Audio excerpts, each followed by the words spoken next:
No guitar? How about this one? Yeah, so probably noticed no guitar today. Trying something totally new and different, which is totally horrifying, but that sort of reinforced in my mind that it's something I should probably do. So this is sort of a shamanistic exposition, metaphor, allegory, vignettes, imagery, all strung together, which is basically an expanded introduction of myself, which I was trying to do last week, but I chickened out, partly because I had my guitar and I could fall back on that. And guitar is, after all, a prop on this stage, which is a microcosm of life, which is itself a stage. Or I should say, the world is all the world is a stage, and life is a performance, right? And so here we go. Bear with me. We'll see how this goes. I am a heron. I am son of the rising moon in the east, the setting sun in the west. I'm witness to its birth in the morning. I am a heron. I am the son of the northern star and the southern wind. I am a heron. I am son of the mother waters of Kabatin. I am son of the fires of the mountain of Konaktai.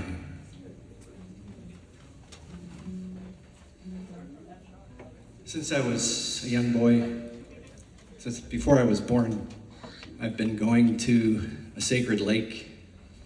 It's part of who I am. Jumping into the waters of the lake always felt like jumping into the warm embrace of a mother. I was always under the shadow of Konaktai, the mountain across the way. There's always plenty of obsidian on the land that was probably formed 10,000 years ago or so by the fires of Konaktai meeting the waters of Kabatin, which is the native word for Clear Lake, which is, of course, that's a white man word. And of course, I'm a white man, but if you believe in reincarnation, we've all been something, right? Who knows how far back that goes?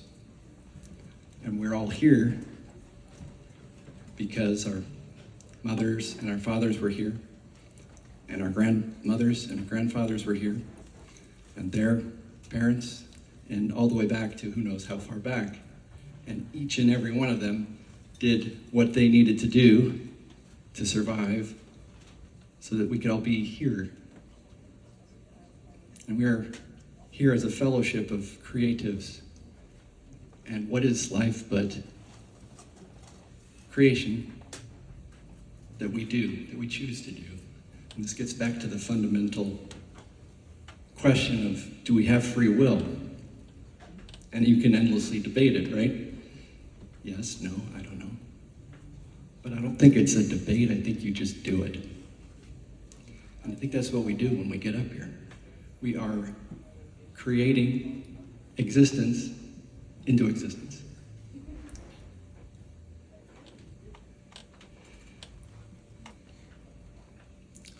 Since I was a young boy, I always noticed the heron, the great blue heron, swooping across the early mornings of the lake before the sunrise.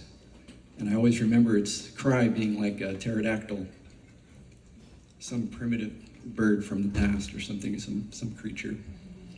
And I was associated with this bird. And then recently I felt an affinity to it. And one day, however, I heard this commotion down by the water. And I ran down to the water, wondering what this was. It's just squawking cacophony. And I see this heron, and he's trying to take off by the water. And he can't do it. I thought for a second, oh my God, he's stuck in some fishing line or something. So I'm looking for the fishing line. Maybe he's tied around his leg or something. I get close to him, and I realize there's like this zipping brown little bit of fur that's like sinuing itself around its body. And I realize it's some sort of ferret or something. And I look closer and I realize it's a mink. And the thing just gets its jaws into the bird's head and crushes its skull and kills it. And I grab an oar that was nearby and I start trying to, get this little bastard off the bird. And I'm like, cut it out.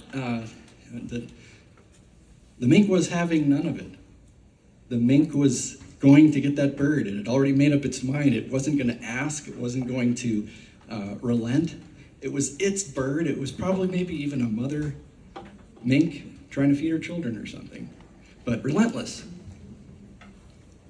And then I felt, why should I associate myself with this thing that just got its ass handed to it?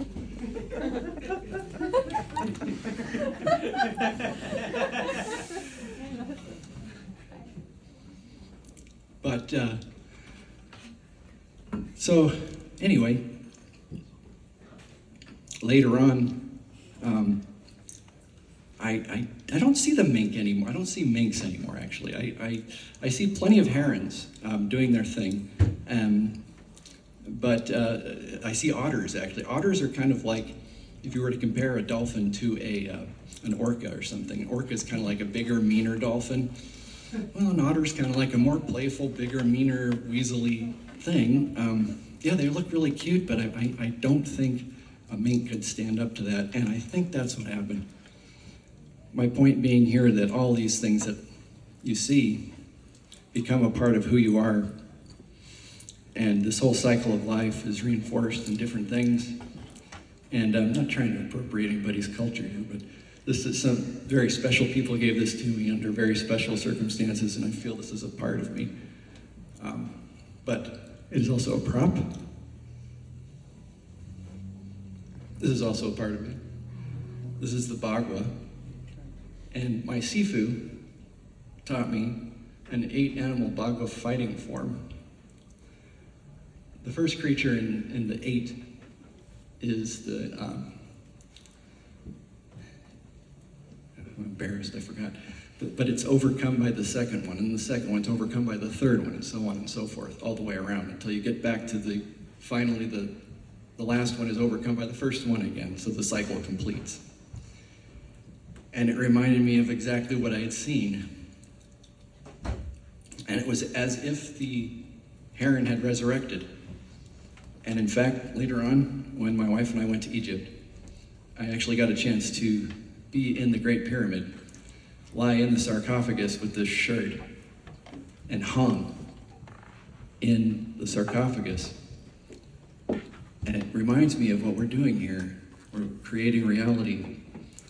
But it also, I saw while I was in Egypt, that they venerated the heron. That the heron was the early representation of the phoenix. That it was a solar deity. That they had a two-headed phoenix, or heron actually.